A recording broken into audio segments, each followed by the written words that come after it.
My friends, good morning, or afternoon, or evening, wherever you are. Obviously, Tabea in my Indigenous language, and respectful greetings.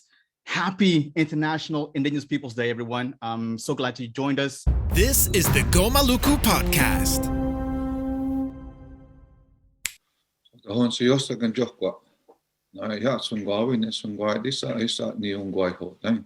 Na ne hadik do ni ungwai tage skata ne ni Onondaga. Na go and dwadi ehta ne kan henyu. I di na gan gai hon dakwa to no na gada gota ne on hente gai hodekwi. Da na go ya 21 dot that 21 take say that ne scanner I do na doing you hek. Da na go ya ni di ungwai tage ungwai yosi ne tona. Skade hotuan got ni gohan. Eat dan dwadia dan dwada dan to deep ne atek don got ni gohan. And down here to hawan jadadi 19 no ha de tino hankwa. To know he and tosit sat ni o eat ungoi de can hasa. To know the ungoi wa ha dan ungoi ni go hido stuck with. And dan I eat net nani wa tawit gaya song got the what then de sat no ni sat hui honda. And dan I did with what then no nya skade and doan got ni gohan what the tino ha it tino ha sat hawan jadadi. And I got told ne a way with that hind down honey some guy this side. Down it to deep ne I take don't go on go. And down and it's at the way and I ongi who say you stuck with. Nai onki a toy and it I again to the tweet noni. I the hoping I can scan at Gahadopi. I to Hagon it one tapa net to the way. And down I did with what they know yet. Scada and do I want to go have what the Tino hand it's at the way. Down it to deep now they don't go on go. And down there, ho wakashon go down, nega so go we ho doing. Nanga we ho one and honadi honda, so go we ho canistani.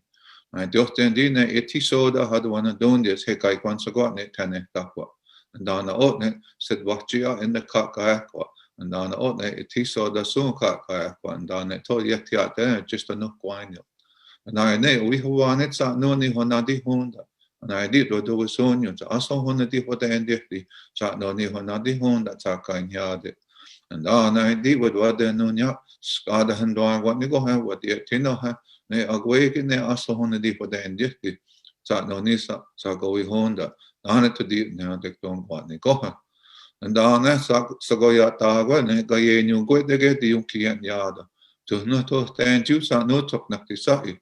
And Chisok don't know dear, so I and a na ya wan hatoga ya toya na ha ayago ya tagon yon the way it's all when jade na say ne do de ne ta na ya so go ya ta go ne ka yin yung go de ge yung kian ya do ne akui aga sen wan ha ya go die and na o ne ho de the question ne ka ne go ha geso da na o ne huma ya ta go ne sed wa ko wana na ne skan ya dayo na ne ha wi ne ha wa na ne sung go ai this ai and dan I did with what they know ya Skada and dog want to go have what the Tino hand it. A new good to get the Yunki and Yado. And I got on it said walk one, not Neskanya dio. On it to the Neotic don't want to go. And down that certainly I have seen this and why this side.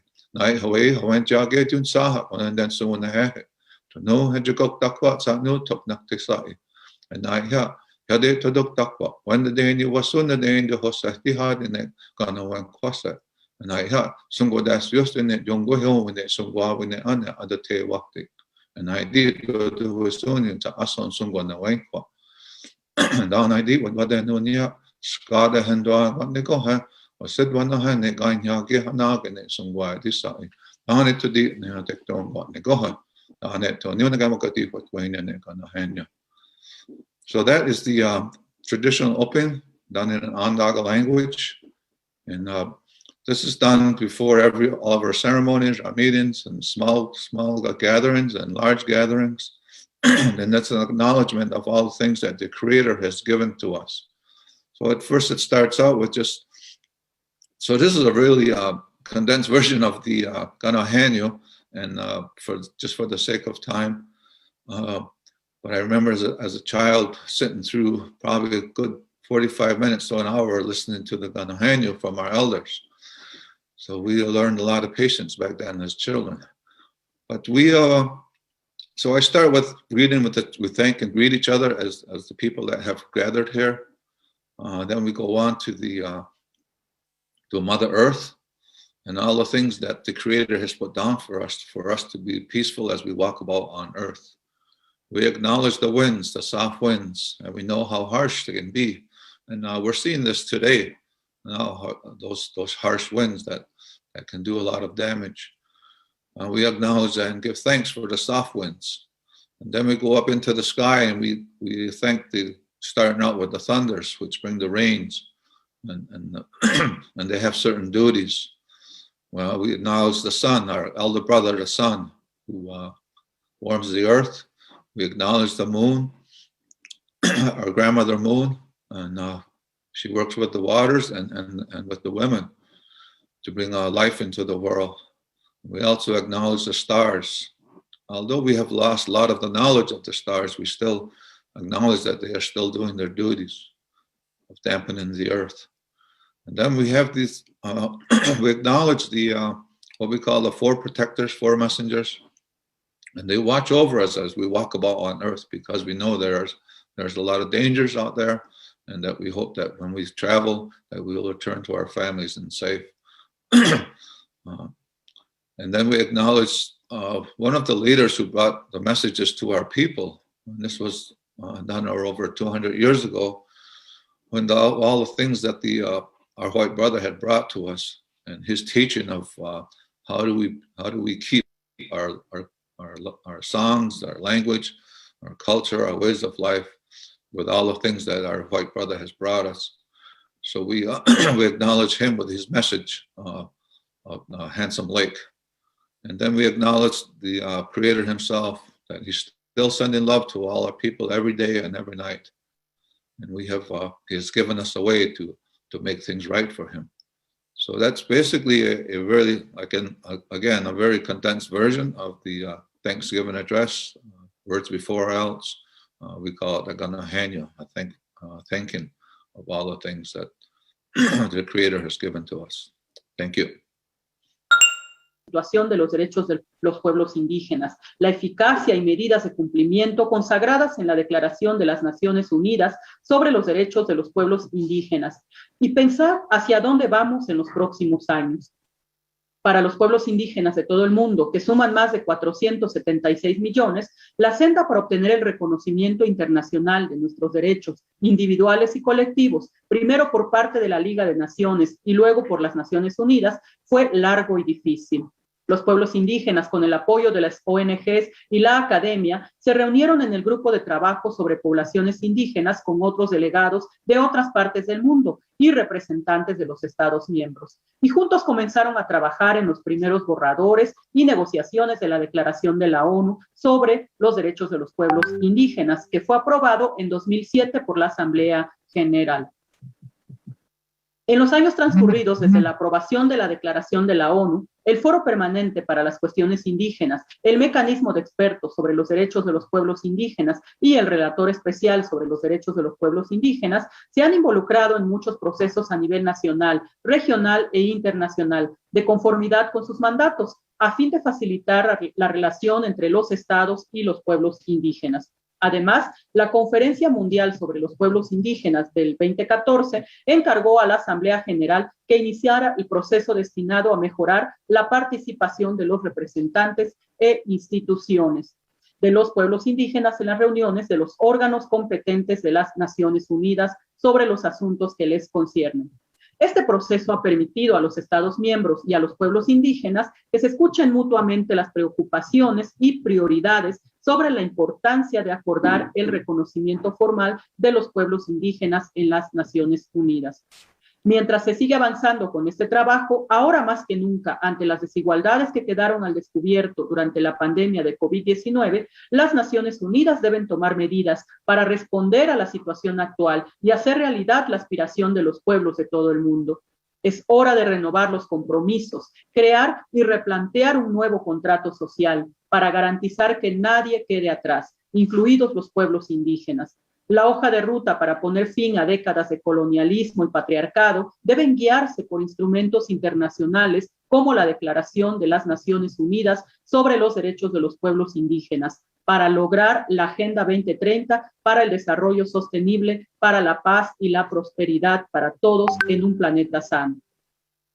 En algunos países se ha avanzado en la aprobación de reformas legales para el reconocimiento de la condición jurídica de los pueblos indígenas, las lenguas indígenas y culturas, sus tierras y territorios y sus derechos colectivos e individuales. Pero también hay muchos ejemplos de gobiernos que toman decisiones sin la participación genuina de los pueblos indígenas para obtener su consentimiento libre, previo e informado. En demasiados casos se imponen políticas, programas y grandes proyectos de desarrollo.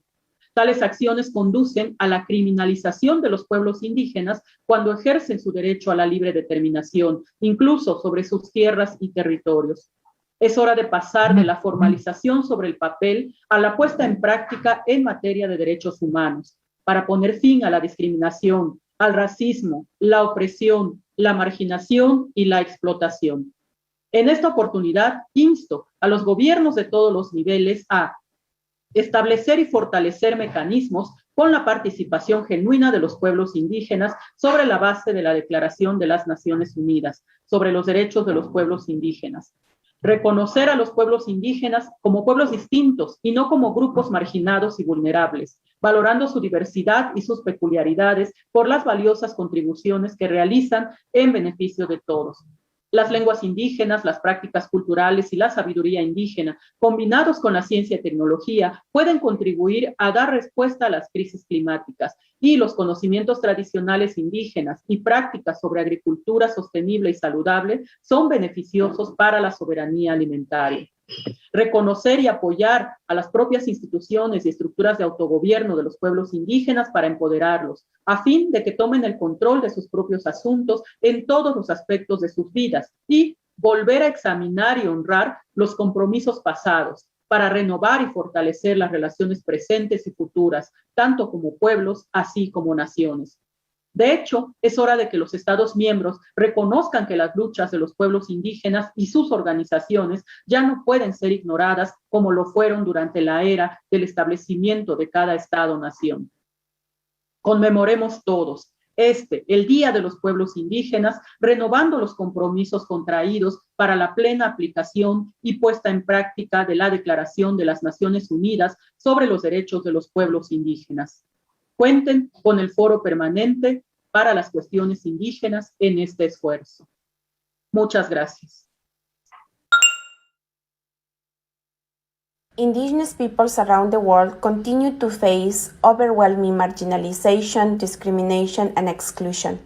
Rooted in colonialism and patriarchy, these profound disparities are sustained by a deeply held resistance to recognizing and respecting the rights, dignity, and freedoms of indigenous peoples. Throughout modern history, indigenous peoples have been robbed of their lands and territories, of their political and economic autonomy, and even of their own children. Their cultures and languages have been denigrated and extinguished. In recent months, the world has again been exposed to just some of the horror faced by indigenous communities at the hands of colonizers. Some nations have begun to address this heinous legacy through apologies, truth and reconciliation efforts, and legislative and constitutional reforms, but much more needs to be done. We need a new social contract, one that restores and honors the rights, dignity, and freedoms of those who have been deprived of so much for so long. Central to this must be genuine dialogue, interaction, and willingness to listen. We already have the tools we need to this, including the UN Declaration on the Rights of Indigenous Peoples and the outcome document of the World Conference on Indigenous Peoples. There is no excuse for denying the world's 476 million indigenous peoples self-determination and meaningful participation in all decision-making. Free, prior, and informed consent is central for indigenous peoples to exercise their own vision of development. While recognition of the importance of indigenous knowledge grows, in particular in solving the climate and biodiversity crisis and preventing the emergence of contagious diseases, we must ensure that indigenous knowledge is owned and shared by indigenous communities themselves. The United Nations system has a key role to play.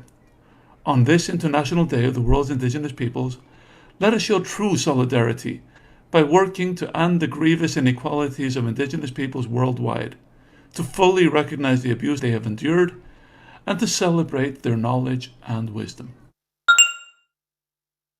All right, my friends, good morning, good morning, good morning, or afternoon, or evening, wherever you are. Obviously, Tabeya in my Indigenous language, and respectful greetings. Happy International Indigenous Peoples Day, everyone. I'm so glad you joined us. Obviously, I would like to thank Chief Tadodaho Sid Hill from the Onondaga Nation for the traditional welcoming ceremony for the 2021 commemoration of the International Day of the World's Indigenous Peoples. I would also like to thank the distinguished UN Secretary General Antonio Guterres for the written message, and the chair of the Permanent Forum on Indigenous Issues, his message delivered by Irma Pineda Santiago, the vice chair of the Permanent Forum on Indigenous Issues. My name is Ghazali Ohorella. I'm an Indigenous rights advocate from the Indigenous Alifuru people of Maluku. I've been in the International Indigenous Peoples Movement for almost 20 years now, and I'm documenting my work and progress on the Gomuku podcast. So that is why I'm very pleased to be the moderator for today's dialogue on leaving no one behind, Indigenous peoples, and the call for a new social contract. I am very appreciative of the Indigenous Peoples and Development Branch, Secretariat of the UN Permanent Forum on Indigenous Issues, in a division for inclusive social development at the UN Department of Economic and Social Affairs, for the invitation to do this. Obviously, welcome everyone.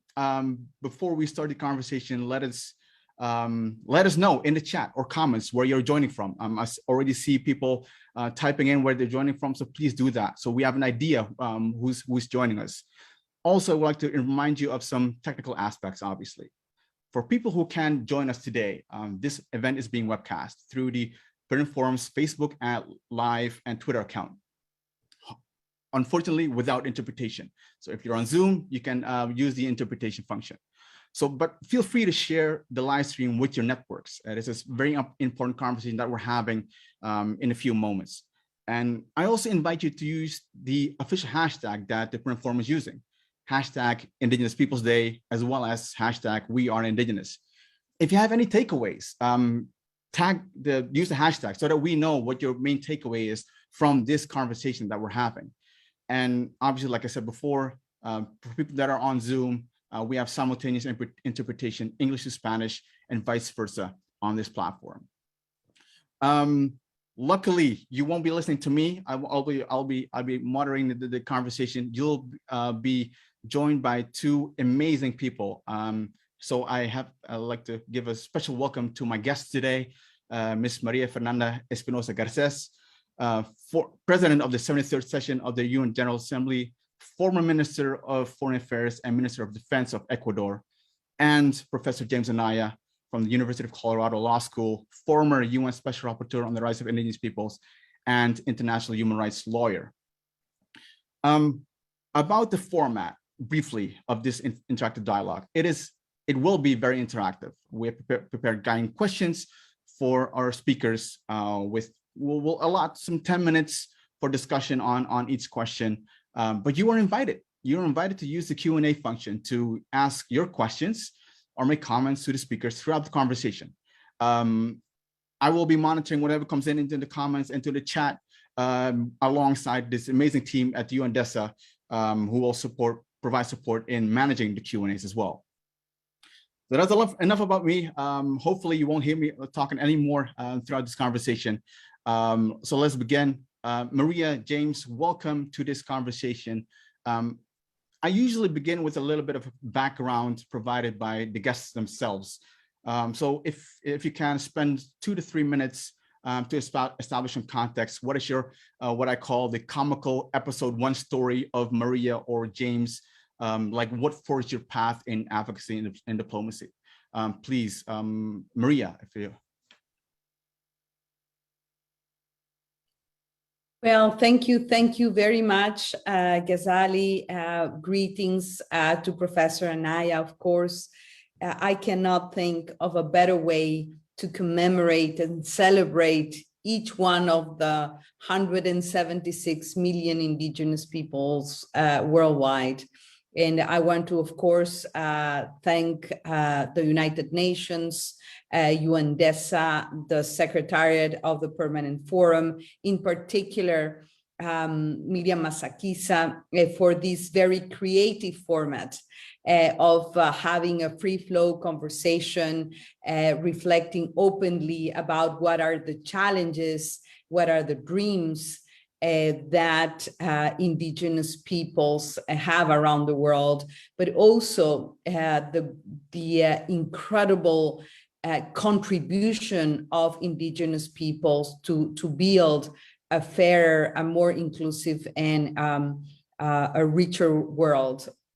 I always say that the best asset that we have as humanity is our diversity in all ways and forms. And basically, we are celebrating diversity, cultural diversity, epistemological diversity, and this diversity is, of course, connected to our world's biodiversity. You said, introduce yourselves, define yourselves, tell us a story about you. And I think I am a woman from the Global South that had a transformational experience. I am a linguist by training. One of my first jobs was to assess bilingual and bicultural education programs in my country, Ecuador, a long time ago. And I had also the incredible experience of working with one of the first ever projects of Dead for Nature swaps, which brought me to the Ecuadorian Amazon, and later to the other countries of the Amazon in South America, to work and live with indigenous communities. I very quickly understood that language was extremely important from a linguist eye, of course, but then I realized that language was about a whole worldview, that the connection of indigenous peoples of the Amazon with their natural environment, the way they, the spiritual world, the material world, the understanding of the most important questions for humanity were in a way there. I don't want to be an essentialist, but I have to say that really changed the way I started to understand the world. And that was in very early stages of my career, 35 years ago or more. That was a long time ago. And a long history of sitting and support the negotiation of the UN Declaration on the Rights of Indigenous Peoples. I found friends for a lifetime. I found incredible women, especially like Myrna Cunningham, like Victoria Tauli-Corpus. I discovered so many sisters in arms in a way for a long years, until when the declaration was adopted in 2007. I had the privilege to be the foreign minister of my country and write and sign the instructions to vote for in favor of the declaration. That was perhaps one of the happiest day of my public service. And when I was a minister of cultural natural heritage of my country, I also had the privilege to push and support the establishment of the first CSW special declaration on the role of indigenous women as well. And what I'm trying to say with that, Ghazali, is that my entire professional career, working for a small NGO, working from academia in public service, the common denominator has been my profound respect, my advocacy, and my commitment, my lifelong commitment to indigenous rights and to a life with dignity for all of them. And of course, my beating heart goes with Indigenous women in particular. Remember, we just ended the Generation Equality Forum a few weeks ago in Paris. And I remember it was the 26th commemoration of the Beijing Declaration and Platform for Action. And when I was asked, what were you doing, 26 years ago? What I was doing, I was working with Indigenous women of the Ecuadorian Amazon to help them and support them in their preparations to attend the Beijing conference. And I remember I wrote a piece in one of the US journals called Tracing the Beijing Conference from Below, where I basically share this story about basically learning as we were preparing and drafting an agenda and a position document of Indigenous women of the Amazon for the Beijing conference. I would like to stop there in saying once again that that has been the defining factor of my political commitments, of my role as a woman of the Global South, in a lifelong, enriching, long path and long way. And that brings us here to jointly and collectively celebrate and commemorate this very special day. So back to you, Ghazali, and very much looking forward to listen to Professor Anaya, of course. Appreciate it. Thank you so much, Maria, for that very interesting introduction. Definitely. James, you're very well known within Indigenous Peoples movement. I'm sure that people are interested to learn what forged your path. What is your comical episode 1 story? Thank you, and I appreciate the opportunity to participate in this discussion. And happy Indigenous Peoples Day, everybody.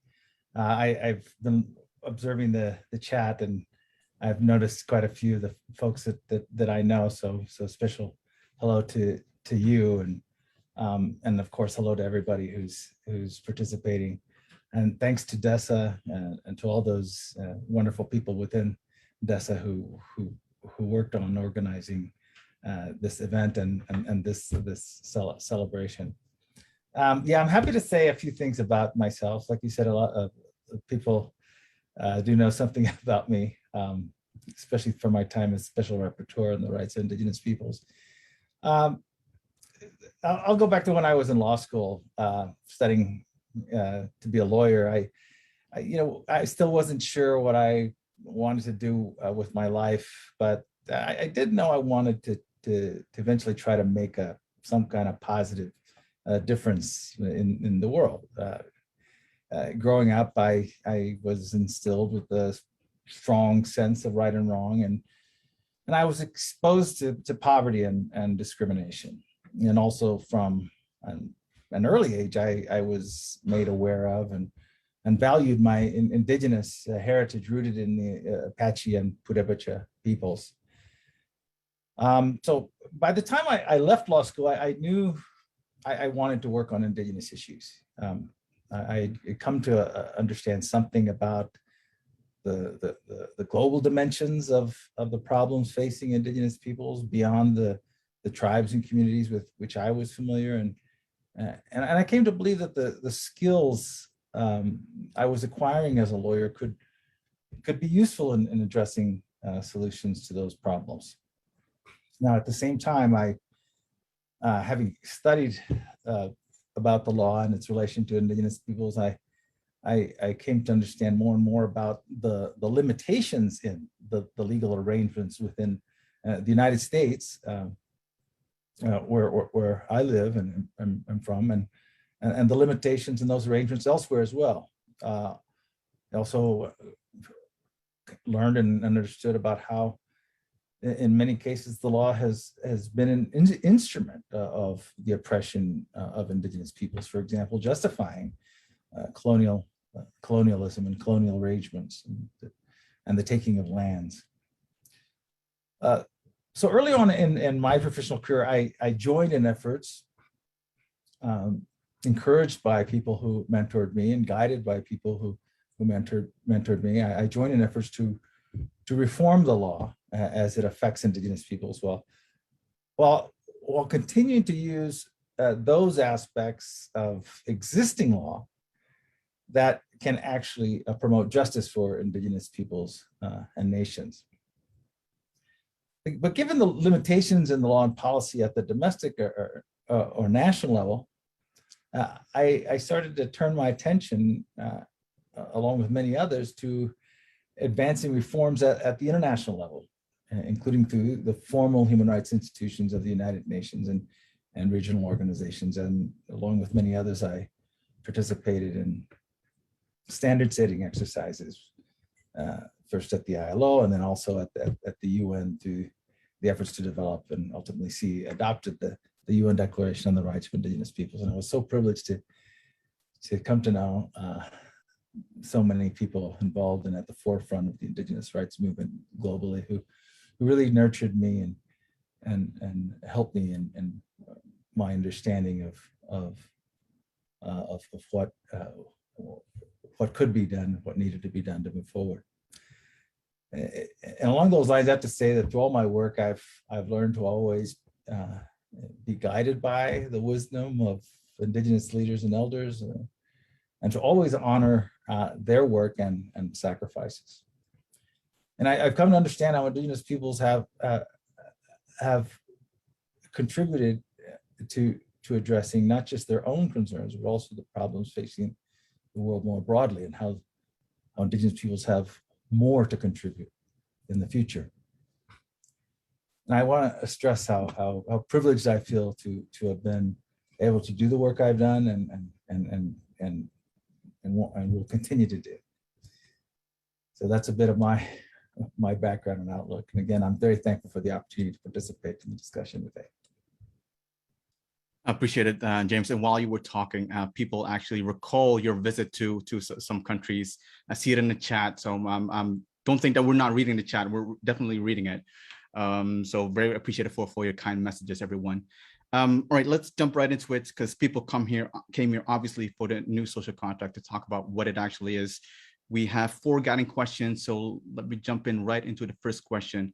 What are the key areas that should be considered for building and redesigning a new social contract that serves the well-being of Indigenous peoples and other excluded social groups in society? Big question, obviously. If I may preclude it with an easier question, what is a social contract? Because that's what people would like to know. What is a social contract?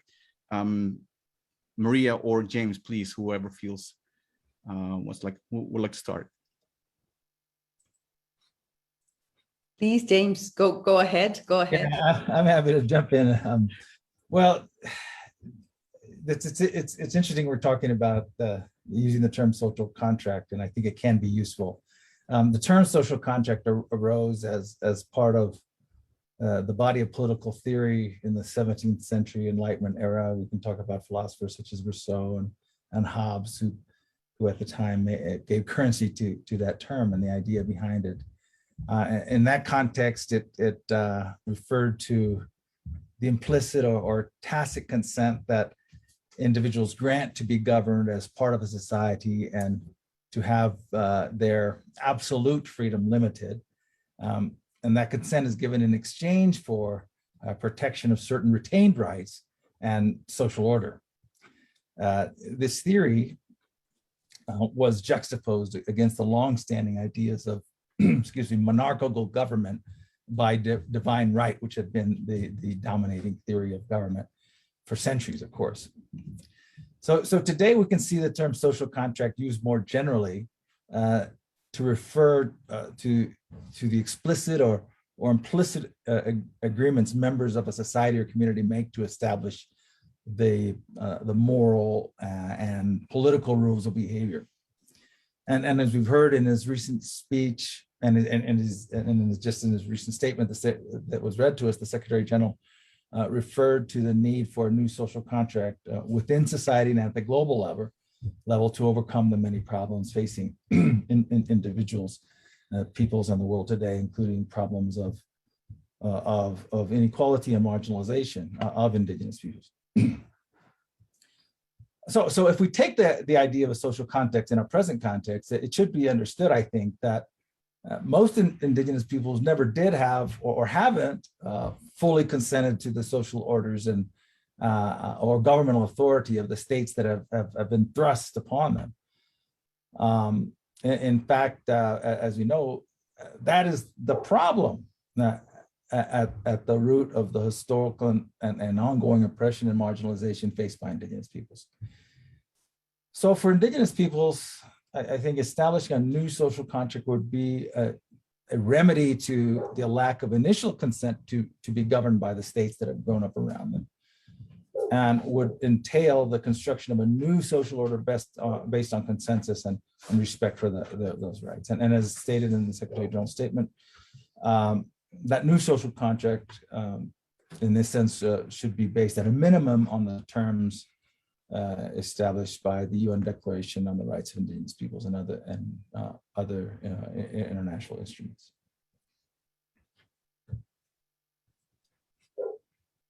Thank you, James. Maria?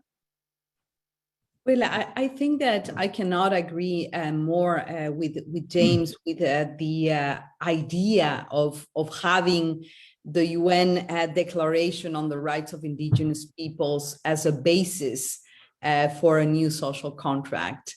I think that that's the point of reference, but also the Sustainable Development Goals. And I understand when we hear over and over again that it is time for a new social contract. And why? Because after times of crisis, I think that there is a wake up in society saying we cannot continue in the way we are living. And basically, when we look at what is happening in the world, we see, these multiple crises converging. And we see, the climate crisis, the biodiversity extinction crisis, the inequalities crisis, the poverty crisis, the violence crisis, all coming together to tell us that we cannot put band-aids here and there, and we cannot just have fragmented responses. Is either you provide, health, or you work on education, or you understand how to build a plurinational state like my own and several others in my part of the world. But you need to understand, society as a whole from a holistic perspective. And a holistic perspective, I think that indigenous peoples are the experts to understand interconnections, interconnectedness, the sense of community, the sense of collective purpose. And I think that's what the social contract is about. It is about dialogue. It is about intercultural, intergenerational dialogue to build something new. And I think that the COVID pandemic has been a magnifier of already existing inequalities, neocolonial practices and societal designs. We see, for example, in my region, in Latin America and the Caribbean, look at what has happened with the COVID-19 crisis. 620,000 members of indigenous peoples, communities in the Americas infected with the COVID-19, and more than 15,000 indigenous persons have died because of COVID. And this is an indicator. And what it indicates is, yet again, in spite of formal decolonization, practices of exclusion, of domination, of racism, of lack of access to the fundamental human rights, such as the right to health, for example, the right to quality education that is culturally sensitive. These are very, very basic rights. And in here we are watching the world and watching sometimes our multilateral responses being insufficient, and being insufficient because of greed, because of lack of generosity, because of lack of cooperation. And what you see in the world and in the multilateral responses that we are putting together to respond to this crisis, I think provides us an opportunity to really acknowledge that our world is dysfunctional, that we need to reinvent ourselves, that we need to redesign our democratic institutions, that we need to think about what the rule of law means, what Indigenous peoples' participation means, what prior informed consent, this very important principle and right, means in the crafting of this new social contract. And to make the story, the story short, a new social contract has to be intergenerational, intercultural, fully inclusive, all-encompassing, holistic. You cannot try to fix the economy if you don't fix the souls and minds of humans worldwide. If humanity does not reconcile with nature. So it is a whole. We have an opportunity to rethink the relationship between human society, the economy, politics, and nature. And I think that in my humble opinion, that's what the social contract talks about. It is a modern version of what Hobbes or Rousseau thought about, because we are living a very different world. And of course, I think we have to acknowledge where Indigenous peoples worldwide stand in terms of inequality, in terms of inclusion, in terms of rights deficit. But at the same time, I think we have to really understand and benefit from the incredible wisdom of Indigenous peoples from around the world.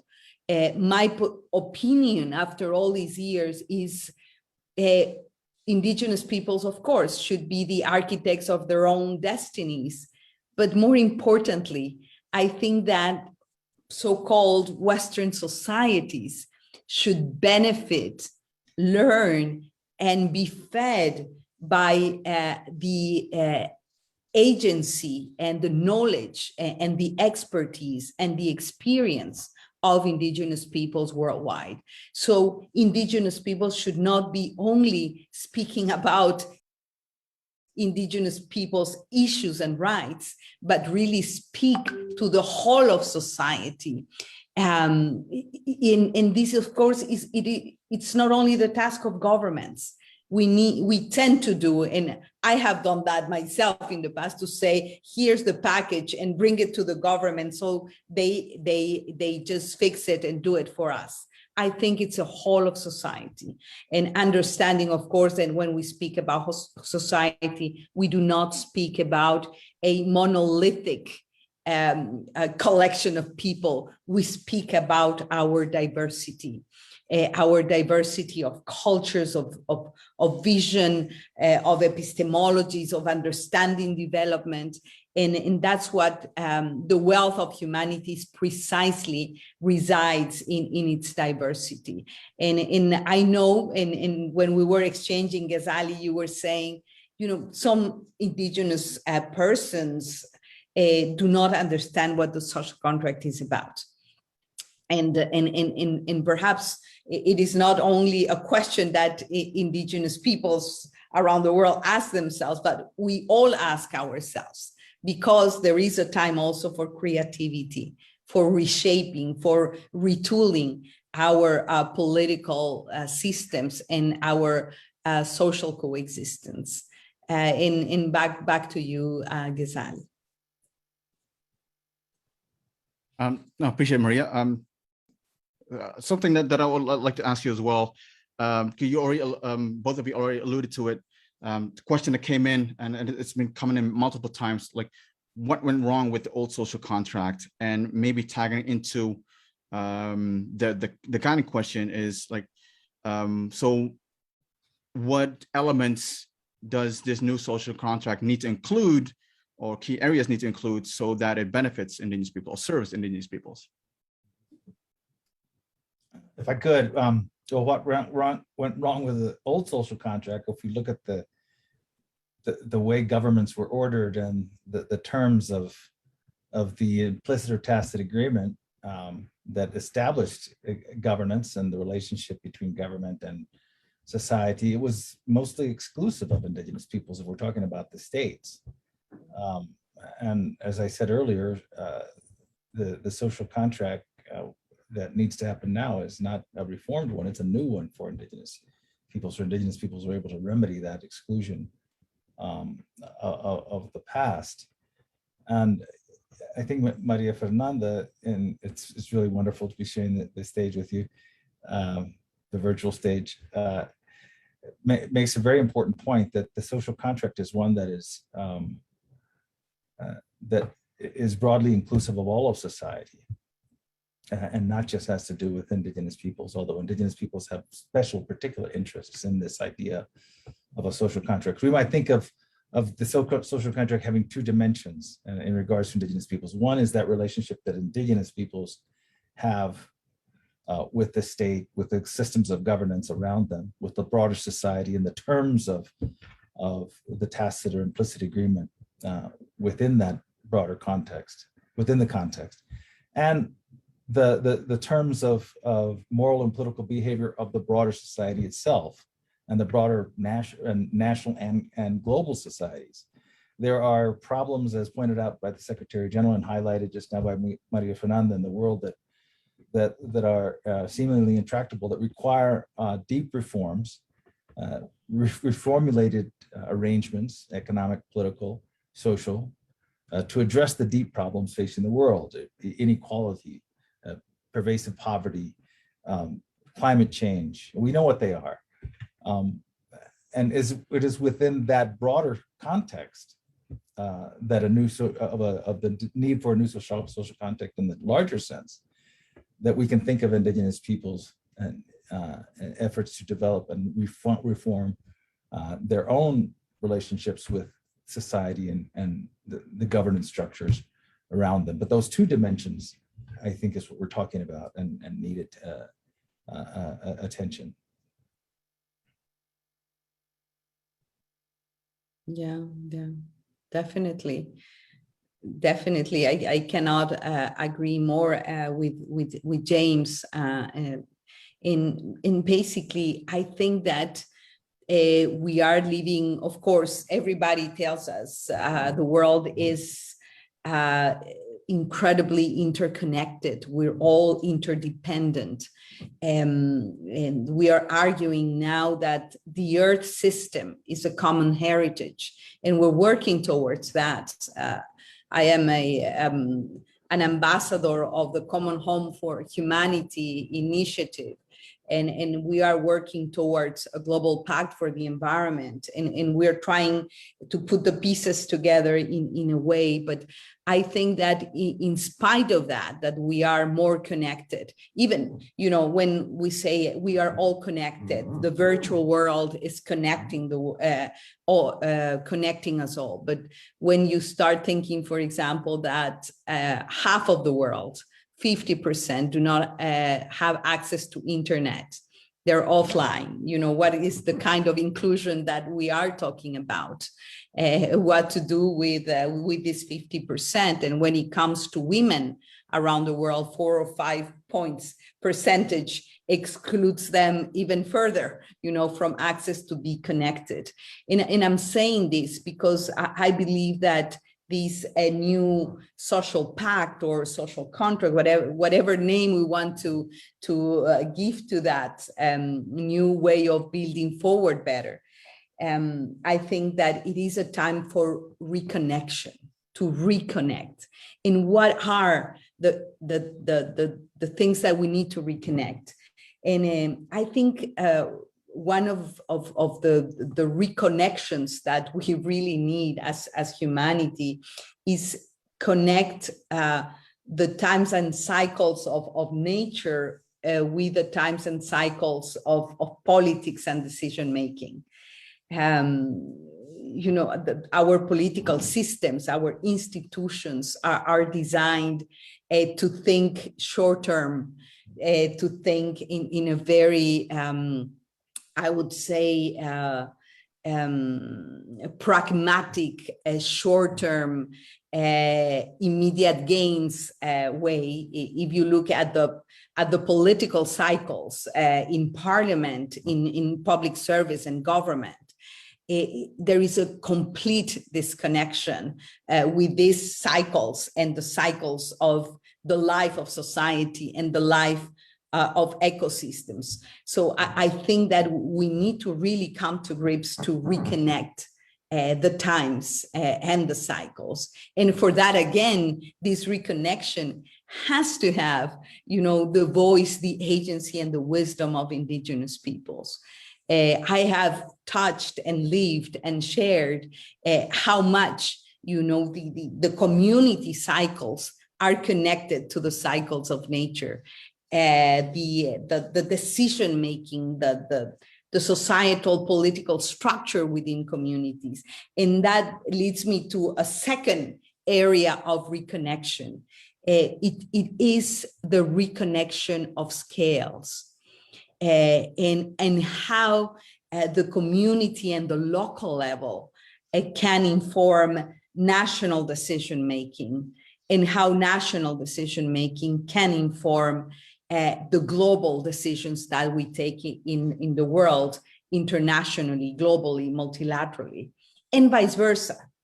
If we ask how much the UN Declaration is embedded in the daily lives of indigenous peoples at the local level, or how much the UN Declaration has transpired and be translated into national legislation, for example. So this disconnect, I'm not sure that that's the way to say it in English, but this disconnection between the scales of institution building, in democracy building, in scale reconnection, it's extremely important for this new social contract that we need to build. And I think that we are faced with a critical existential question. It's either we think about the next elections, or we think about the next generations. And this is a question that can, you know, be responded with common sense. No, but it doesn't happen in the real world. And I think it is time that to overcome short-termism. It is time to think about this holistic view and perspective, again, to reconnect the scales, to reconcile as humans, but also to reconcile humanity with the natural environment.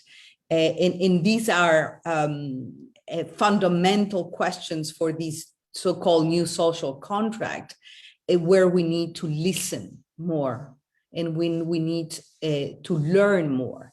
When we discuss, and perhaps we will address this issue on UN reform, for example, basically, I always argue that there is a need for a built-in listening machine. And in that, I think it's needed at all levels, at the national level, and when we design public policies, and when we take decisions, when we pass new legislation. This listening, the built-in listening machinery is so much needed for this new social contract that cannot exist without the voice and the agency of the almost 500 million indigenous persons from around the world. especially the younger generations. I'm very, I trust so much the opportunity of intergenerational co-responsible dialogue and co-building. And that's what we need here and now, co-building. We don't have there is no plan B. We have to use this opportunity, this time of loss, of crisis, of reinvention, to really come up with something meaningful that requires the voice and agency of all of us. And again, this is not, we cannot, wait. It has to be government-led. Of course, the role, the engagement, the commitment of governments are so important. But the voices of we the peoples are so critical as well. The we the peoples, this incredibly powerful first phrase of the United Nations Charter. So back to you again, Ghazali. Appreciate it. Maria, you talked already about the UN reform, listening, rebuilding, reconnecting. That's one of the main takeaways of what you just now talked about. So I would like to pivot to the UN reform. I think that you built a very nice bridge towards it. James, UN reform is coming up. What do you think the role of Indigenous people should be in that reform? Maybe also tagging into your experiences as special rapporteur, as well as former advisor to the PGA. Yeah, thank you. I think a predicate for the question is that the UN is in need of reform in many aspects. We talk about the need for revitalization of the UN General Assembly, the need for more efficient and streamlined processes in the treaty bodies and the Universal Periodic Review. And also we talk about the need for enhanced participation of Indigenous peoples at the UN. There are so many different dimensions of this reform issue. I think that Indigenous peoples, and I say this humbly, and as a matter of my own opinion and part as a matter of strategy, I need to prioritize enhanced participation in the United Nations system. These other aspects of reform touch upon Indigenous people's concerns, but not as, in my view, importantly, as the need for Indigenous peoples to have a proper place within the UN system and not to have to fit within that category of NGO or simply individual participants or experts, these existing categories that don't adequately capture the place of Indigenous peoples in the world, Indigenous peoples' rights, their real status, and what should be their place within the United States system, this system of we the peoples that Maria Fernanda referred to as articulated within the UN Charter itself. Now, as recall, the outcome document of the World Conference on Indigenous Peoples, the General Assembly resolution that embodies that outcome document, it called for examining methods for enhancing participation of Indigenous peoples within the UN system, and indeed the GA authorized, the General Assembly authorized a process for examining and moving toward a system of enhanced participation. Now, I, along with my good friend and colleague Claire Charters, were named by the then President of the General Assembly as advisors in that process. And the process made some progress, I guess you could say, by providing a platform for the airing of views, concerns, but unfortunately, nothing concrete yet has come out of that process. I'm hopeful that something will. I'm hopeful that the momentum gained thus far will carry forward. But to me, this is the key reform for Indigenous peoples, because once having enhanced participation, enhanced status, then the ability to participate in the forging of the reforms in these other areas is enhanced manyfold. And so in my view and in my opinion, and as partly as a matter of strategy, this should be the priority, that is enhancing participation of Indigenous peoples through an enhanced status within the United Nations system. And it's in my view, it's really it represents an incongruity within the UN system. United Nations has acknowledged Indigenous peoples as people with rights of self-determination. As we know, through the UN Declaration on the Rights of Indigenous Peoples, we have all those documents within the UN system, the outcome document, others that reiterate this recognition in the abstract, but yet when it comes to actually operationalizing that status within the UN system itself, that hasn't happened. And so the UN itself, the UN system itself, is not in compliance with its own standards. And there is a deep need for the UN to make good on its own promises.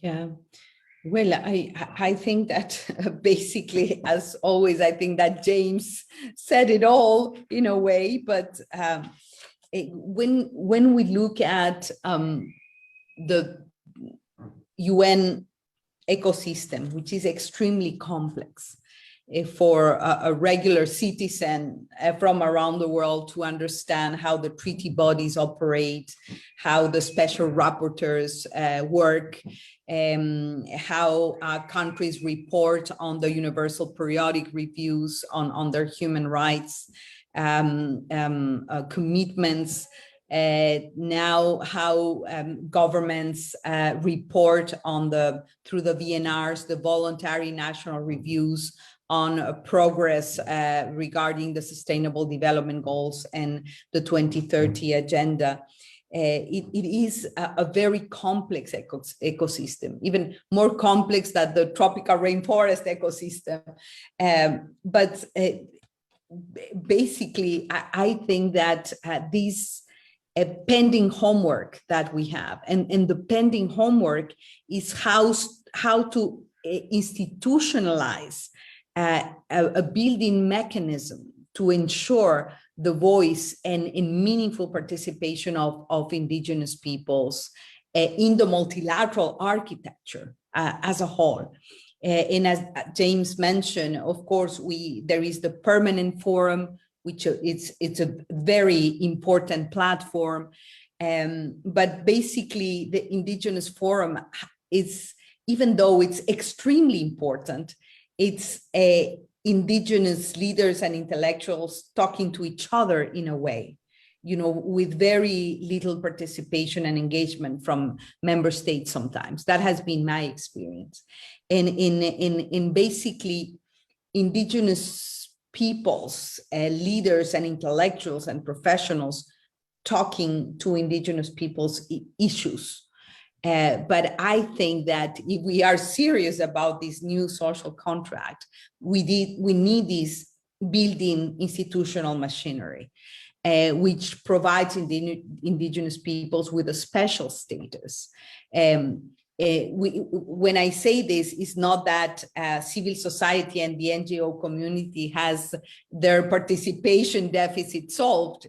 It is not happening. Also, I mean, there is a big challenge. That's why the Secretary General has called for a inclusive networked multilateralism.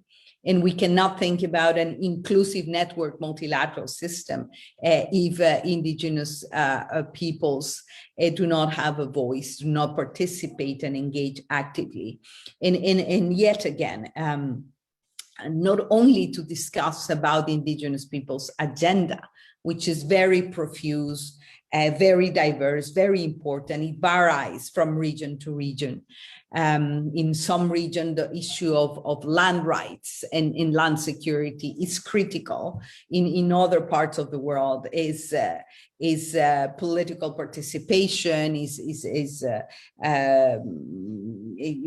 livelihood struggles, is the right to self-determination, is a profound legal reform on countries like, for example, there is a plurinational de facto situation, but it's not fully recognized like constitutions like the Bolivian constitution or the Ecuadorian constitution do. So basically, I think that there's a long way to go to address, in my opinion, two of the great deficits of the multilateral architecture.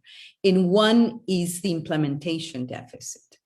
Even though if we look at the World Conference outcome document, there is a very direct call to all the UN programs and agencies to support countries in landing the UN declaration in their own national legislations and policy decisions and planning architecture.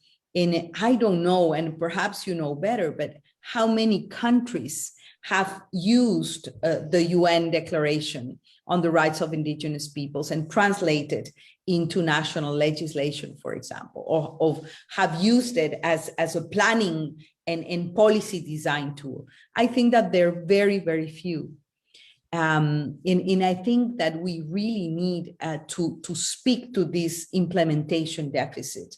When I was the president of the UN General Assembly, I passed, I think, close to 400 resolutions under the umbrella of the General Assembly. And my concern is what has happened since, how much implementation, how much translation into policy at the national level, how much these 400 or less, little less resolutions have transformed and improved the lives of people. The phrase, the motto I use for my presidency is making the UN relevant for all. The issue of relevance, the issue of really making the multilateral work improve the quality of life, improve the rights and the human rights standards at the local level. That's what it's all about. And I think that we again need to reconnect and address seriously this implementation deficit. And the other, I said two important deficits. One is the implementation deficit, basically that comes together with accountability and monitoring and serious monitoring mechanisms. And for that, again, the voice, agency, and participation of Indigenous peoples is central. And the number two, I would say it's the inclusion and participation deficit. The multilateral system is based on an intergovernmental architecture, and I think that there is no doubt. But in order to make decisions that have the legitimacy, that have the strength, the power, the social ownership, you need the participation and the voices of we the peoples. And here, I think that it speaks very much of perhaps a third deficit that just came to mind, is a trust deficit in institutions in general, worldwide. And I was in shock, a few weeks ago when I looked at the Latino Barometer. No? It's a mechanism to measure confidence of society in public institutions. And Latino Barometer, basically, I think it is the confluence of inequalities, exclusion, concentration of political power, poor economic performance, basically has pushed, to increase this trust deficit. And the numbers are scary. Basically, the numbers say that in Latin America and the Caribbean, 81% of the population considers that income distribution is unfair.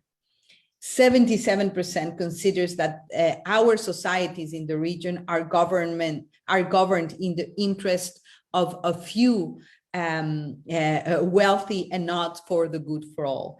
80% consider that access to justice is biased, and 60% say that access to education is unequal.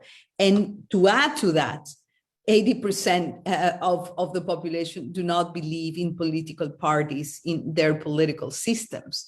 And I think it's something that we need to ask ourselves.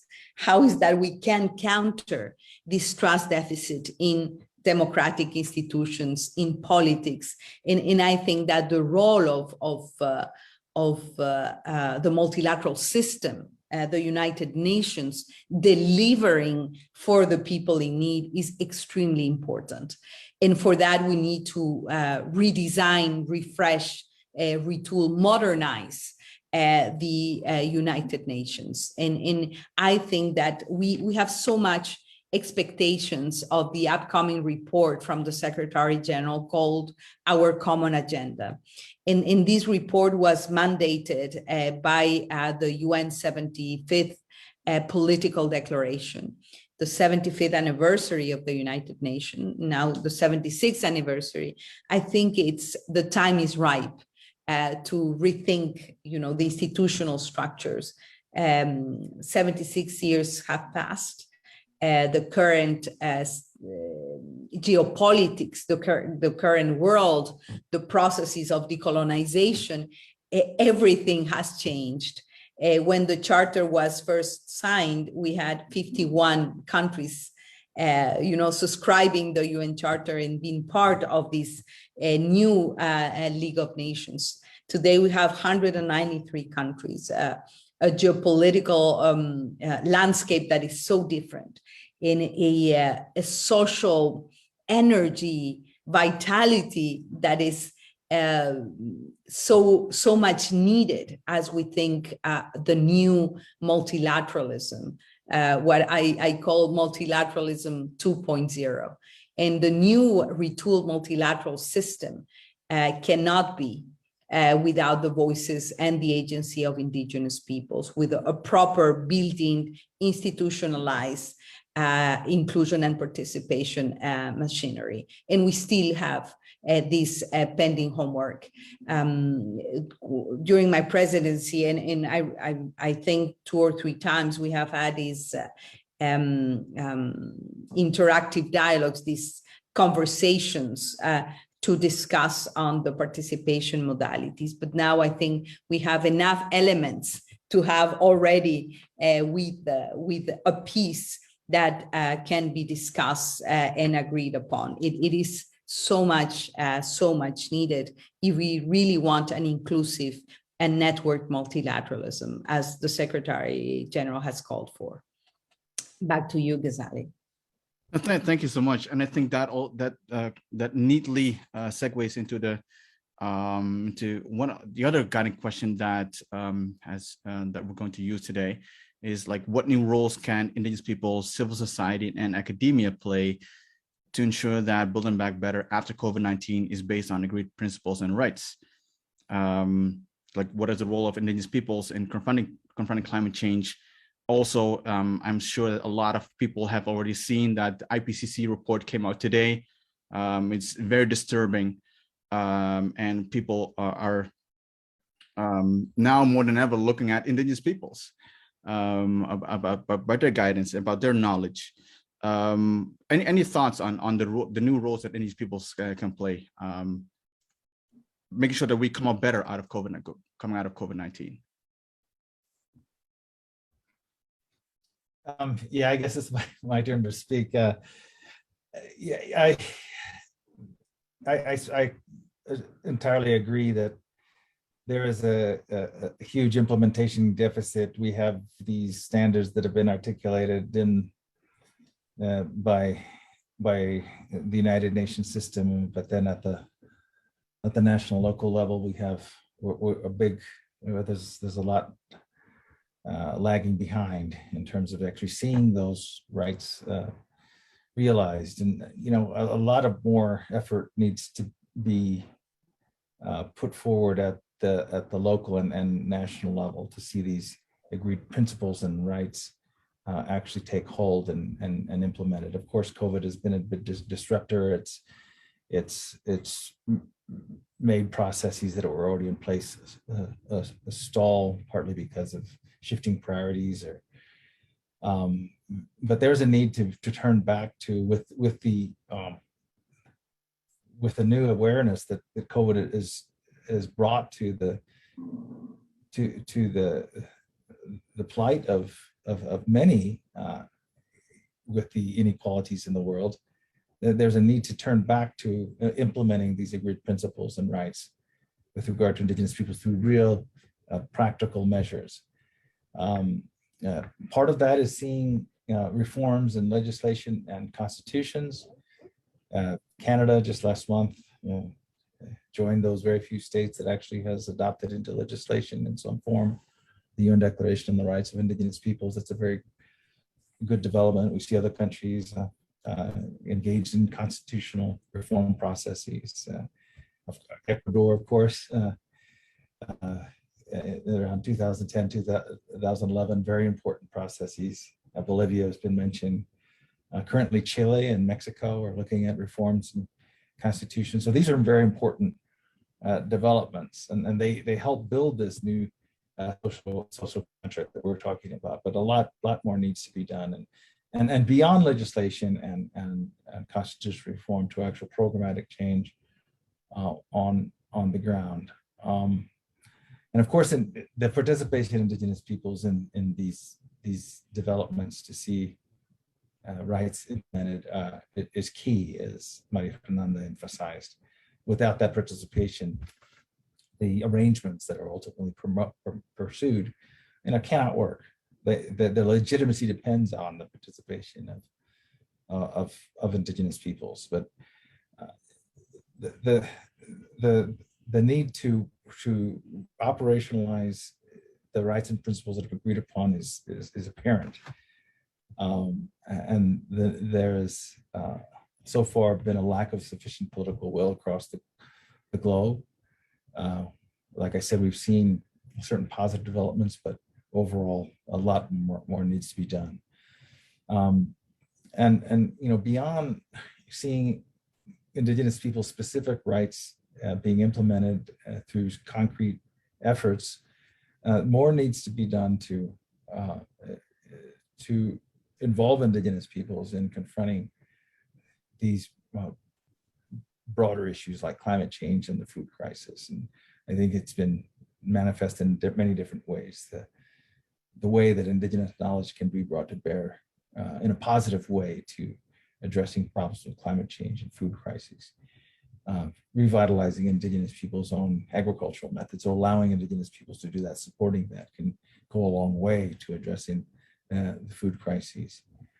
Going back to some of the methods, or allowing Indigenous peoples and supporting their efforts to go back to some of their agricultural methods can be beneficial. Taking advantage fully of Indigenous knowledge with regard to the natural landscape and its relationship to the climate is important.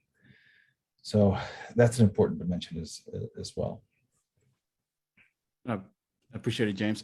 Maria, before I go to you, can you also explain, because there's a question, can you explain what is an implementation deficit? So people are asking what that exactly is. Very much appreciate it.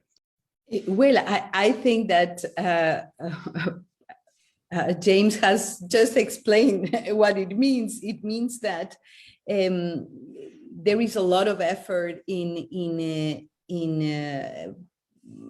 shaping decisions, resolutions. The very UN declaration, which is a historical landmark. We have laws and policies and regional.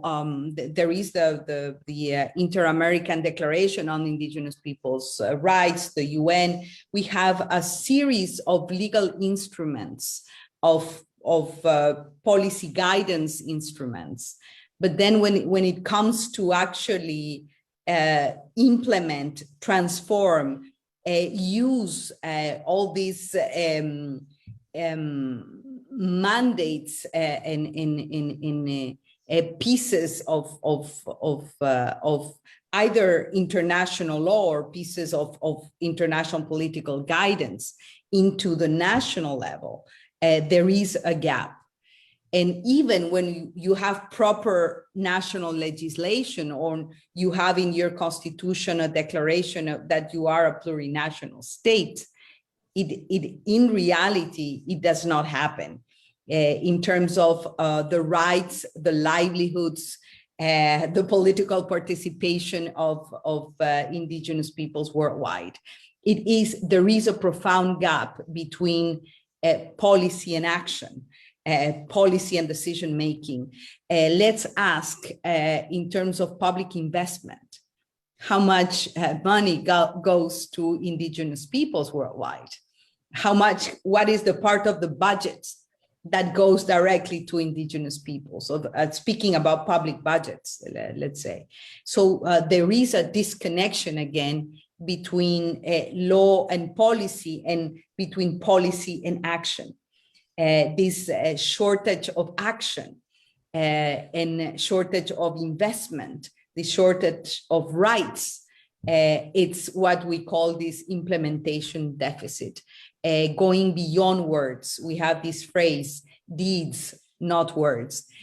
Action is what we need, and how to measure action is extremely important. So again, the role of accountability, of monitoring, it's extremely important. And I think that that's what the social contract needs to be about.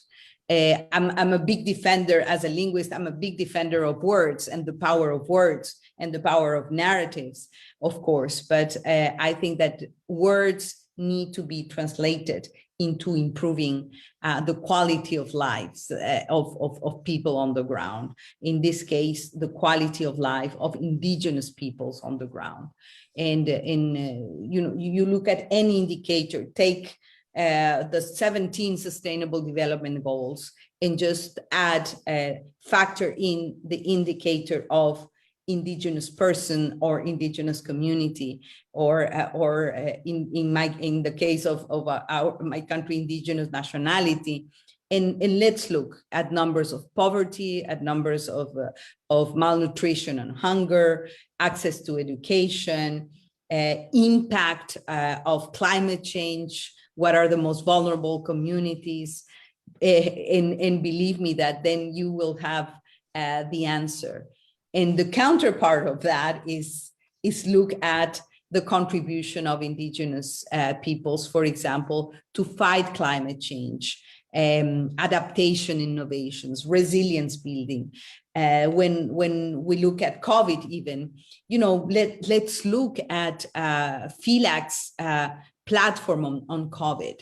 It's incredible good practice, an example for the world, and how, self-reliance, community organization, traditional medicine and traditional knowledge, collective forms of organization have been key to resisting to the COVID-19 pandemic at the community level. In FILAC, look at COICA and the efforts of indigenous peoples of the 8 Amazonian countries, and how they have organized themselves to counter the COVID pandemic. And so that's what we mean by this gap between policy practice, knowledge practice, the connection between the communities of knowledge and the communities of practice. I mean, this is the kind of divides and disconnections that we need to overcome. Deeds, not words, basically. That would be the short answer to the question. Also a very important part of this conversation, and you and James already spoke at length about it, as well as multilateralism. So what is the role of multilateralism in reimagining imagining or designing a new social contract that strengthens the inclusiveness and responsiveness of institutions to achieve the 2030 agenda?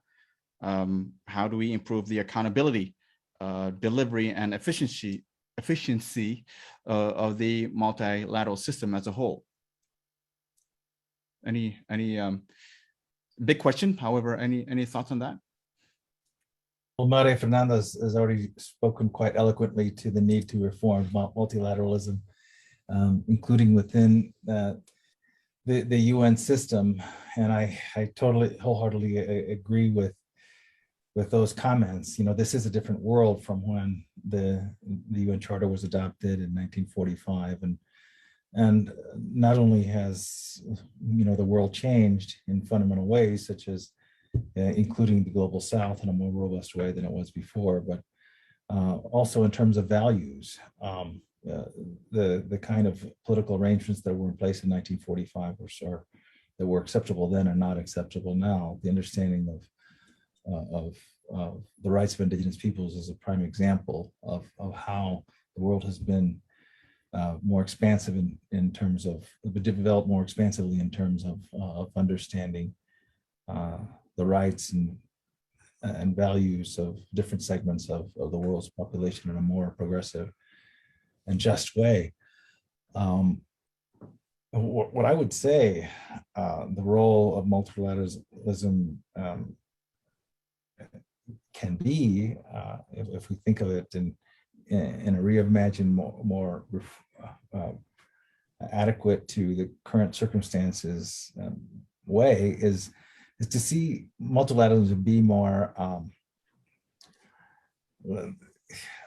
lot of people don't like this word, but I think it's useful, to be more pragmatic, to actually address problems, to be able to be more streamlined, not so duplicative, for it to have be able to deploy more efficiently support, including financial aid, to local initiatives and also the initiatives of Indigenous peoples. I think the current multilateralism that we see produces a lot of paper. There's a lot of talk. Now, I think talk is good. I think, you know, understanding about issues, problems, and values can shift with a lot of dialogue. And we saw that over the years and decades preceding the Declaration on the Rights of Indigenous Peoples. We saw attitudes among governments shift towards one of accepting the right of self-determination of Indigenous peoples, and accepting Indigenous peoples as peoples from a position in the 1980s, early 1980s, mid 1980s, and before that, of rejecting that notion. So dialogue is good, but and resolutions and studies are good, but I think what we've learned is that more resolution, more documents, more studies is not the solution.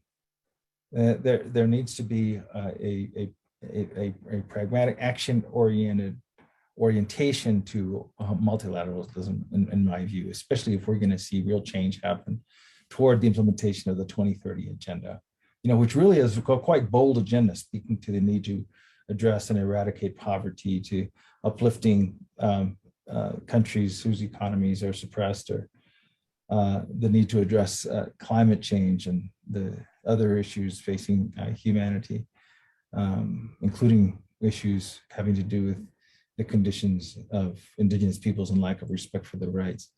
Very action-oriented methodologies need to be developed, and institutional orientations need to be implemented for multilateralism to really work to address the world's needs today, and the aspirations and rights of Indigenous peoples.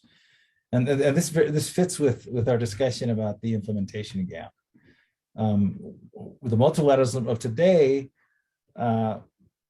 produces more paper, produces more dialogue, some of it useful, but a lot of it repetitive, in my view. The multilateralism needs to be more action-oriented to bridge that implementation gap, and to see the rights that are referred to in these documents, the rights of self-determination, the land rights of Indigenous peoples, actually implemented on the ground, actually operationalized on the ground? Yes, well, definitely. I think that, as I was saying before, if just go through the 17 Sustainable Development Goals and just add a filter, and the filter is Indigenous peoples' rights and the UN political and the UN Declaration on the Rights of Indigenous Peoples. Just build in and put them together, and you will see what you find. And unfortunately, what we will find is not very encouraging. And look at how countries report back through their voluntary national reviews on progress towards achieving the 2030 agenda. And so few, countries have indicators on Indigenous peoples' rights. And it's really worrisome, because I think that one of the challenges is data and proper information. And I am a commissioner of the Lancet Commission on COVID.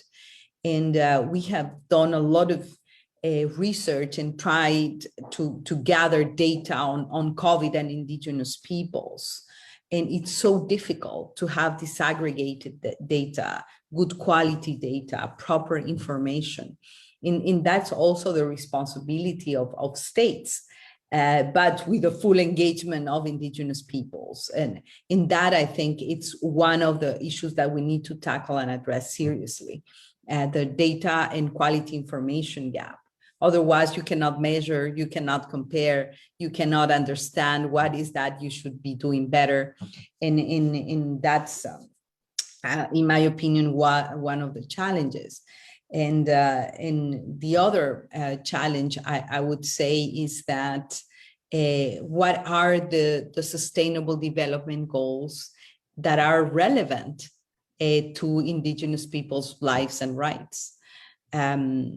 And I think it very much depends on the agenda, and very much depends on the priorities, and very much depends on a cultural reading of the right to development of Indigenous peoples worldwide. And I think that perhaps this exercise that the UN Forum does should be precisely that, a proper reading of the 2030 agenda through the eyes of Indigenous peoples worldwide. And in doing that, making sure that this Indigenous worldview of the 2030 agenda is, comes to life when decisions are taken. At the community level, but at the national, at the regional level as well, and at the UN level as well. So I think that there is a lot of pending homework.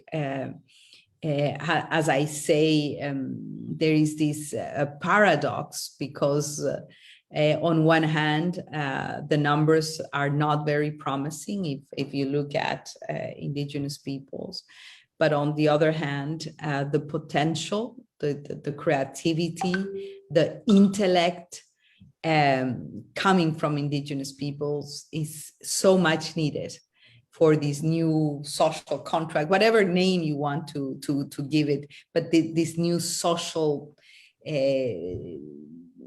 I wouldn't say scaffold, this new agreement, this new opportunity to reconcile, I heard the Secretary General once said, we need to make peace with nature, but I think we need to make peace among ourselves. And if this is called a new social contract, perfect.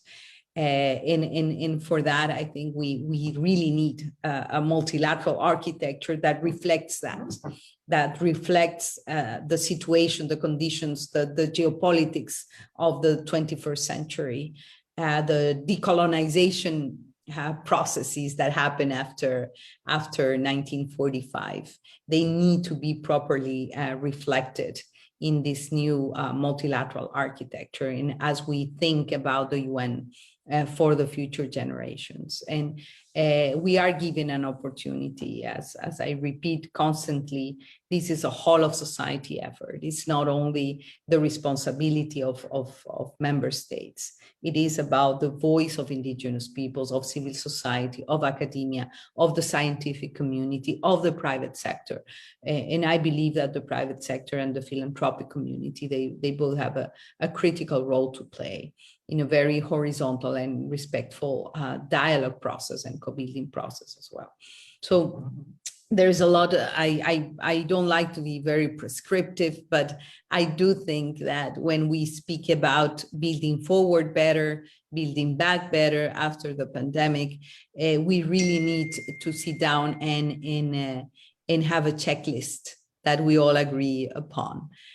Because, it's as when we speak about sustainable development, it can mean, if I ask you, Ghazali, or, everybody, the audience that is following us, more than 500 people, we all would have perhaps a different response, a different way to describe sustainable development. In the same way, I think that when we speak about building forward better, we need to come up with minimum common denominators that are centered in human dignity, in human rights, in the main instruments like the UN Declaration, and say these are the fundamentals for the world of today. And in use, of course, the very useful framework of the Sustainable Development Goals and the 2030 Agenda. And again, is so worrisome that we commit to so many things, but when it comes to numbers and data, it doesn't reflect, the effort and the outcome. Usually there is a sort of a disconnection in between. And we have seen that with the IPCC report that came up today. It's so worrisome.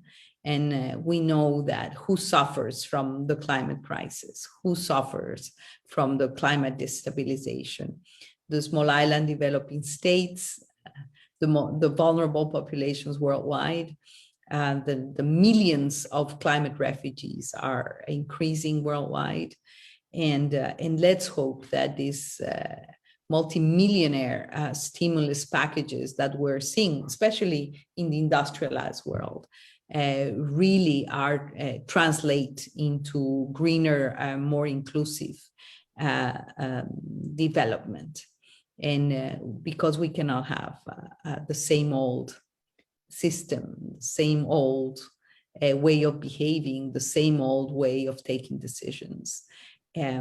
Concentration of power and wealth is it hurts when you look worldwide, and I think we need to do something about it.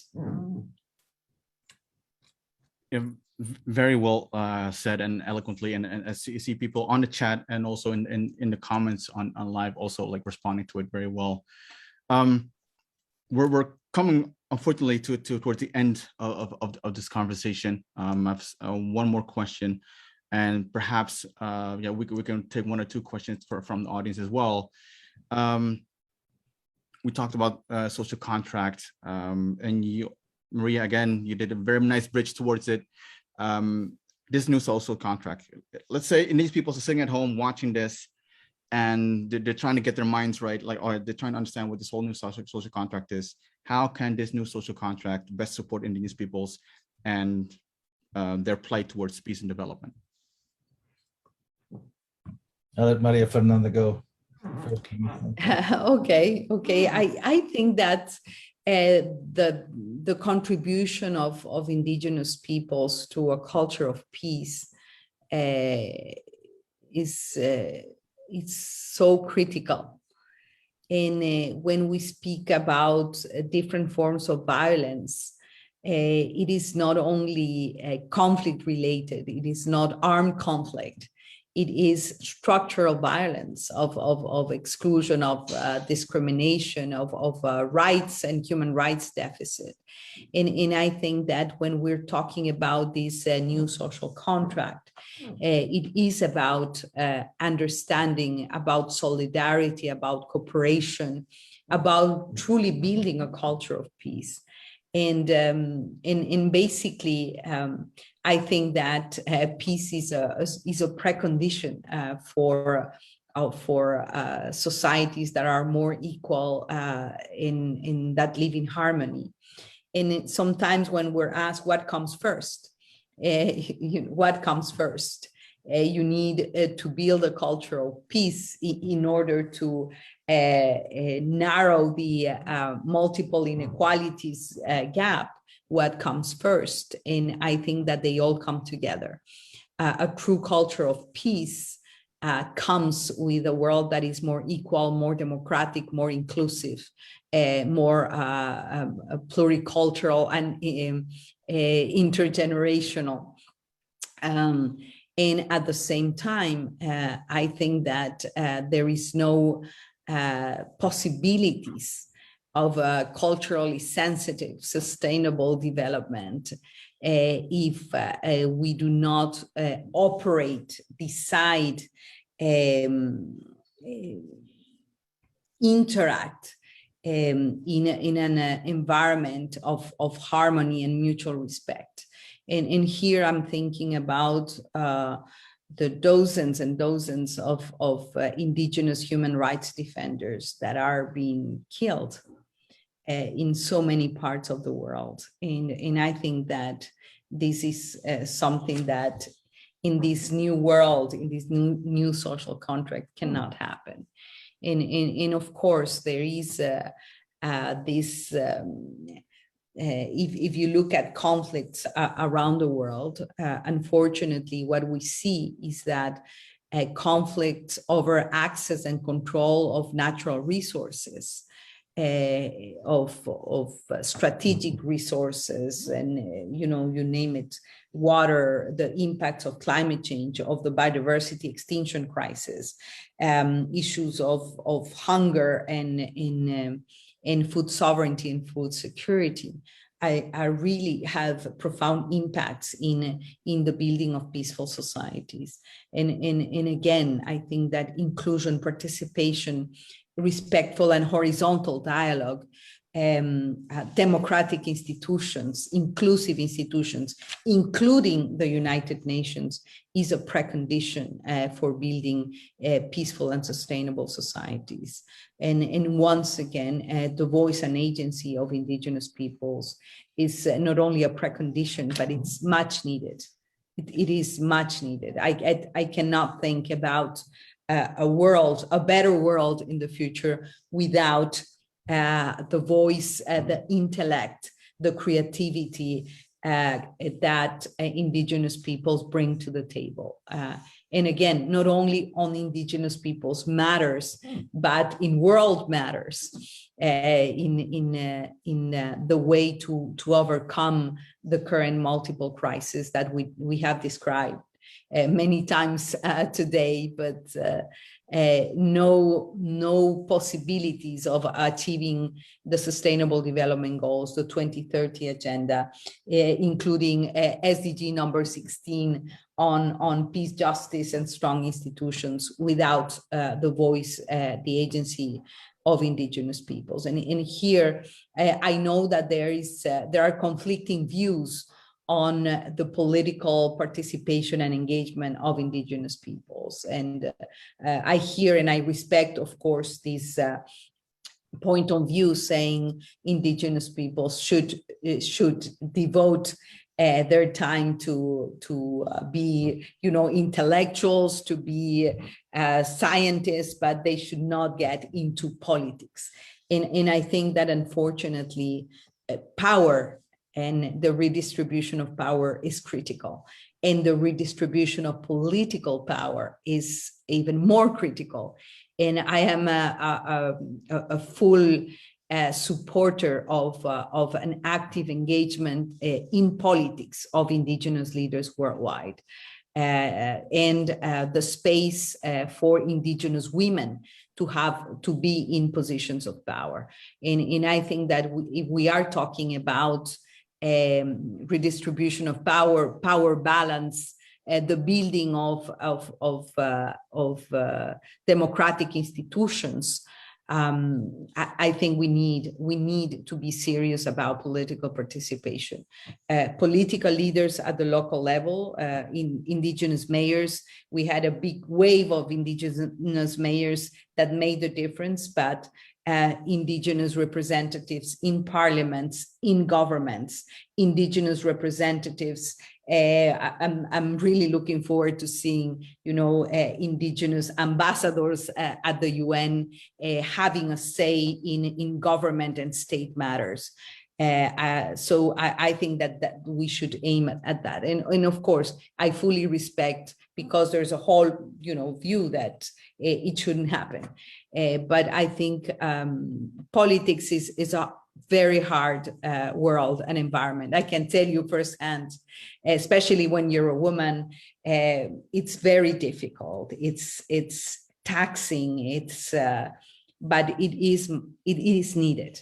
I think that it's something that we need to consider seriously, especially for the younger generation of indigenous leaders worldwide. And I think we will have the chance, Ghazali, to have a few final words, but just to respond to your question, and I'm really looking forward to listening what James has to say on this particular issue. Yeah, please, James, go ahead.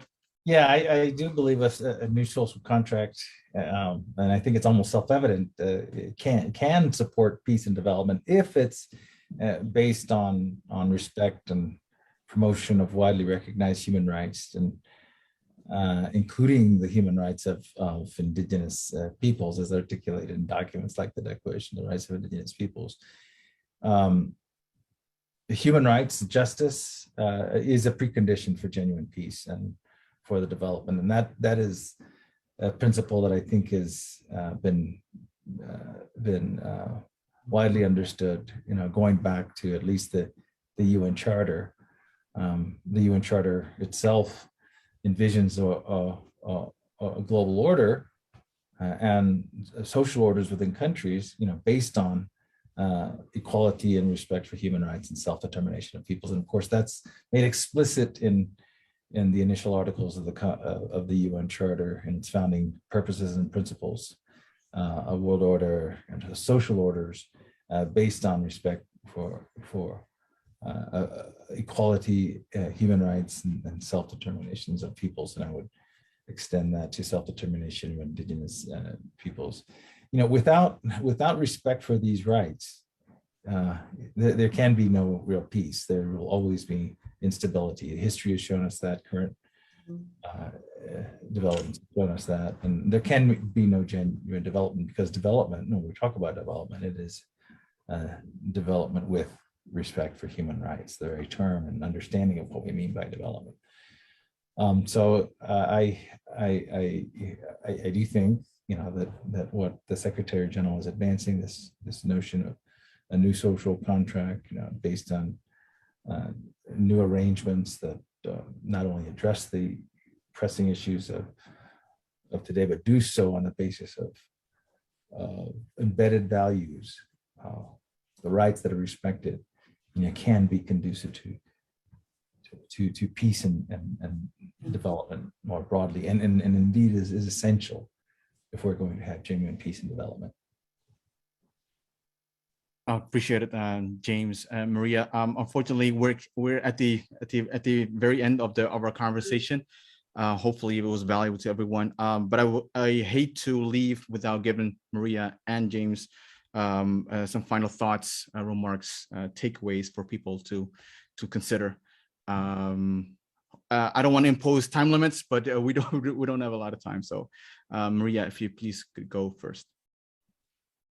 Well, it's after this very rich exchange, and I've been reading the questions addressed by the audience, and perhaps if you allow me, Ghazali, just 1 minute to address one of the questions about intersectionality, and I think sometimes this concept is a little difficult to understand, but I think it's really important to say, in terms of exclusion, in terms of discrimination, in terms of inequalities, an intersectional perspective is extremely important.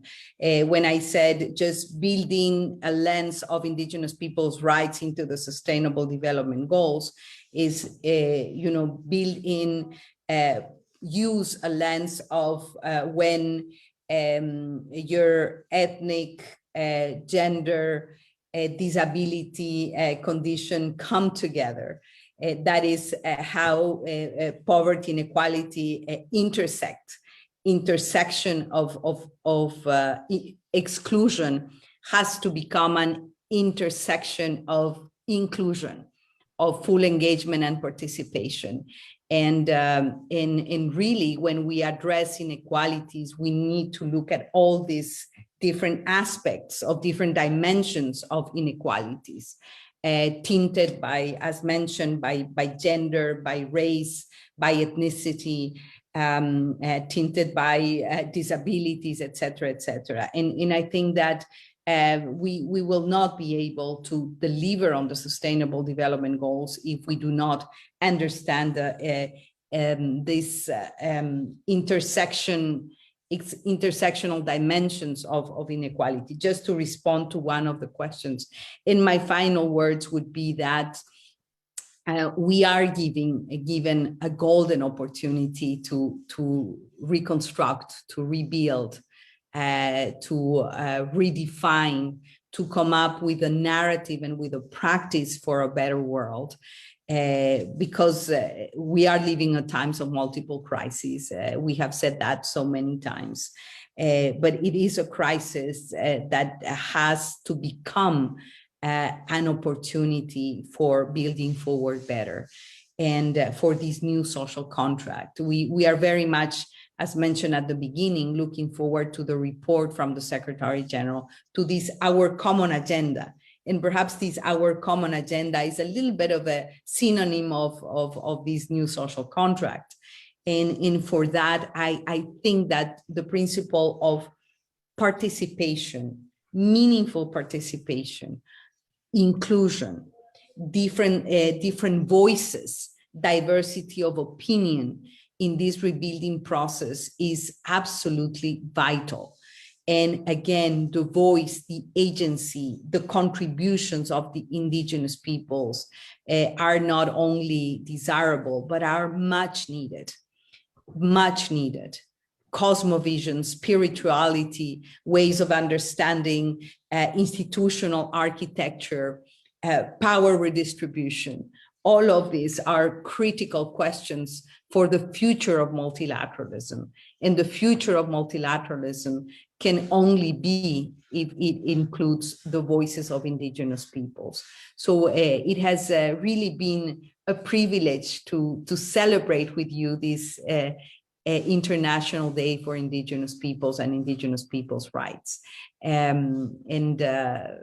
Just to say that there's a lot of homework to do. This homework is a whole of society homework, of course.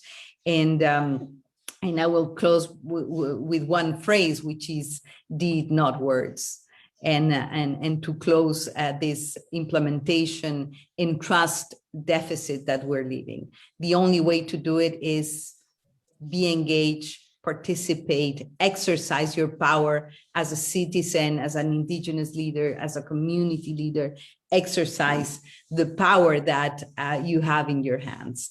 Thank you again, Ghazali and James. It has been an incredible, enriching exchange, and happy International Day of Indigenous Peoples. And my greetings, my solidarity, my love, and my redoubled commitment to Indigenous peoples from around the world.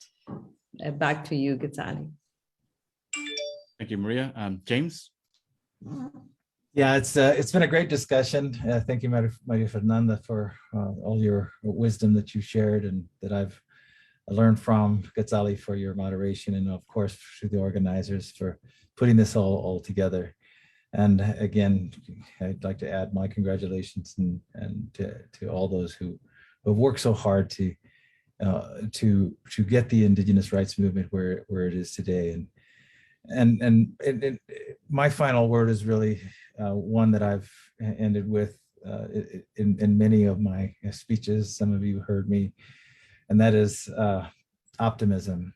I think there's just as there is opportunity, there is room for optimism right now. And if all we need to do is look back to see how much progress there has been. 2 decades ago, that seems like a long time, but in the grand scheme of things, it's not. But just a couple of 3 decades ago, there wasn't this entrenched and strong recognition of the rights of Indigenous peoples to self-determination, to lands and resources, those rights that are expressed in the Declaration and repeated. And now it's fair to say they're entrenched in the international system. We're facing, the challenges of the implementation gap that we've talked about, but there's movement there as well. And it's because of the resiliency, creativity, resolve of Indigenous peoples themselves. And so I'm ever so grateful for that, for what Indigenous peoples have done, not just for Indigenous peoples, but for the world, and bringing the world to a better place, and what Indigenous peoples will continue to do in bringing the world to an ever better place, and participating in the construction of this social contract that we've been talking about, that will make for a better world. So I, for one, am optimistic, and I hope you all are too. Thank you. Thank you so much, James and Maria, for getting up early for this amazing conversation. Obviously, this is a conversation that could take on longer, but yeah, it is. We only have 1 hour, and hopefully, and that's what the idea is, that you also engage in a conversation, a dialogue about the new social contract at home, with your community, with your Indigenous leaders, with your governments. It is super important that we continue this dialogue.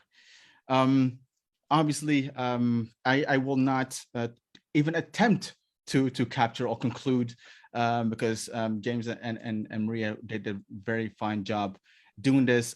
We have had over 1,500 people registering for this conversation. Right now, we're obviously people have to go to work, so over 500 have been participating, over 100 on Facebook. So this is an amazing turnout for a new concept that Print Forum is using on the world's International Indigenous Peoples Day. I would like to obviously thank you everyone, the speakers, for this conversation. And it's time to close this commemoration of the 2021 United Nations International Day of the World's Indigenous Peoples. Obviously, a special thank you to this, again, to the speakers. I'm repeating myself 3 times already, but I cannot do it enough. The UN Secretary General for his message, Antonio Guterres, the chair of the Permanent Forum on Indigenous Issues, and the vice chair of the Permanent Forum on Indigenous Issues to read out that important statement. Obviously, you have been, if you were on Zoom, you were enjoying the interpretation. So thank you so much to the Fund for the Development of the Indigenous Peoples of Latin America and the Caribbean. I'm sorry to the interpreters for me sounding like a machine gun right now. FELAC for their support in providing interpretation. Let me tell you that the guests, the speakers, were adamant that interpretation needed to be provided, that people needed to be able to participate in this conversation. Thank you so much for your comments and for your questions. We could not answer everything, but hopefully it did stir up some conversation in the chat. So I'm very appreciative for that. So yeah, finally, thank you all. You and Dessa, Permanent Forum on Indigenous Issues, everyone watching, for being with us today to mark this very special day for Indigenous peoples. Obviously, for Indigenous peoples, every day is Indigenous Peoples Day, but August 9th, and please continue enjoying the World's Indigenous Peoples Day, and hopefully catch you soon in person somewhere within the halls of the UN. Matibulu, thank you so much for your time and have a great day. Stay safe and stay healthy. My friends, you can now also listen to the Gomuku podcast on Spotify. Listen while you use other apps or do other things. If you don't have Spotify, just open your Apple or Google podcast or your favorite podcasting app and search for the Gomuku podcast.